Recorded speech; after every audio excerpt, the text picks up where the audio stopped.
Hello नमस्कार। आज हम बात कर रहे हैं 12वीं क्लास के पॉलिटिकल साइंस के 5 नंबरिया क्वेश्चन। ये 5 नंबरिया क्वेश्चन देखो तो कई बार क्वेश्चन पूछा हुआ। कैसे क्वेश्चन पूछता है, निर्वाचन आयोग क्या होता है, इसके कार्यों पर प्रकाश डालें। ये क्वेश्चन देखेगा तो पिछले 3-4 बार क्वेश्चन पूछा हुआ है। इस नाते ये बहुत इंपॉर्टेंट है, वेरी वेरी क्वेश्चन है। तो आपको हम बता दें निर्वाचन आयोग सबसे पहले होता क्या है, निर्वाचन आयोग होता क्या है। तो निर्वाचन आयोग भारत में संसद और संसद मतलब विधान क्या नाम है, संसद पार्लियामेंट जिसमें एमपी के चुनाव होता है और विधानमंडल दोनों का चुनाव कराता है। निर्वाचन आयोग क्या करता है, निर्वाचन कराता है, मतलब चुनाव कराने का एक आयोग है, संगठन है। निर्वाचन आयोग एक अस्थायी संवैधानिक निकाय है, मतलब संविधान के तहत एक निकाय है, एक प्रणाली है, एक सिस्टम है। संविधान के अनुसार निर्वाचन आयोग की स्थापना 25 जनवरी 1950 ईस्वी को की गई थी। ऑब्जेक्टिव पूछेगा कब किया गया था, तो 25 जनवरी 1950 ईस्वी को किया था।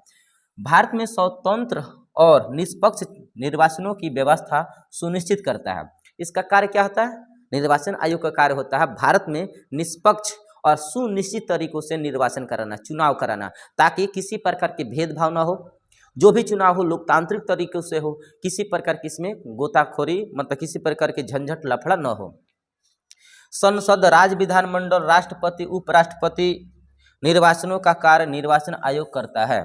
मतलब संसद का अगर चुनाव होता है तो यही करता है। राज्य में विधानमंडल मतलब एमपी का एमएलए का चुनाव होता है तो यही करता है। राष्ट्रपति के चुनाव में यही निर्वाचन कराता है। उपराष्ट्रपति के चुनाव में यही निर्वाचन कराता है। तो ये 4 को निर्वाचन कराता है। अगर ऑब्जेक्टिव पूछेगा कौन कौन निर्वाचन नहीं कराता है तो इन 4 को छोड़कर बाकी सब नहीं करवाएगा।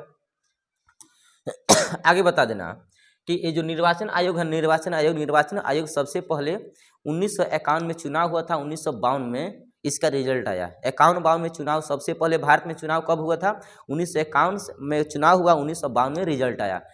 समझ रहे हो, 1951 के लास्ट महीना में चुनाव हुआ, 1952 के शुरुआत महीना में उसका रिजल्ट घोषणा हुआ, कौन जीता कौन हारा। तो 51-52 में चुनाव बताएगा। आगे निर्वाचनों का कार्य निर्वाचन आयोग करता है।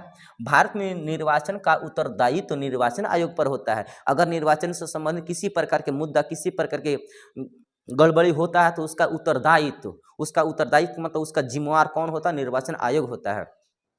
निर्वाचन आयोग के कार्य निम्नलिखित है। पहला देखो, चुनाव संपन्न कराना। सबसे पहले इनके पास कार्य क्या होता है, चुनाव को संपन्न कराना होगा, आप ही को संपन्न कराना होगा।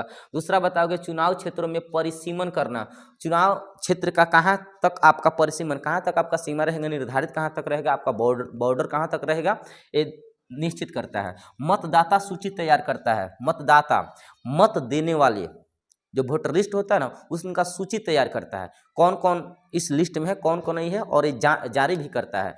तो मतदाता सूची तैयार करता है। राजनीतिक दलों को मान्यता प्रदान करता है। राजनीतिक दल कितने हैं हमारे देश में, 8 है, तो 8 दलों का मान्यता देता है। ये मान्यता देगा तो आप उठ सकते हैं, ये मान्यता रद्द कर देगा तो आप चुनाव में भाग नहीं ले सकते हैं। तो अगला कार्य है राजनीतिक दलों को मान्यता प्रदान करना। 5वां है राजनीतिक दलों का चुनाव चिन्ह प्रदान करना। अब 8 राजनीतिक दल आ गया है। ये क्षेत्रीय भी हो सकता है, राष्ट्रीय भी हो सकता है, दोनों का अलग अलग चुनाव होता है। अगर राष्ट्रीय देखेगा तो पीएम खड़े होंगे, राजनीतिक क्षेत्रीय देखेगा हमारे राज्य में तो मुख्यमंत्री लेवल राज्य लेवल का होता है, इसे हम क्षेत्रीय राजनीतिक दल कहते हैं। तो इसमें क्या करता है, कौन चुनाव चिन्ह रहेगा यही निर्धारित करता है, आपका चुनाव चिन्ह क्या रहेगा, इसका कार्य होता है। चुनाव में नामांकन पत्र की जांच करता है। नामांकन कि किसका एडमिशन, किसका चुनाव में पर्चा दाखिला, समझ तो ना, पर्चा दाखिला, तो पर्चा दाखिला का भी कार्य करता है। राजनीतिक दलों के विवादों को निर्णय करता है, मतलब जो भी विवाद होगा उसका न्याय करेगा। 8वां चुनाव प्रक्रिया के संबंध में सरकार को सुझाव देता है। चुनाव प्रक्रिया से संबंधित किसी प्रकार के यदि कौन गड़बड़ी हो जाता है तो सरकार को उस समय के सरकार जो होगा ना उसको सुझाव देगा। मतदाता को राजनीतिक शिक्षा प्रदान करता है।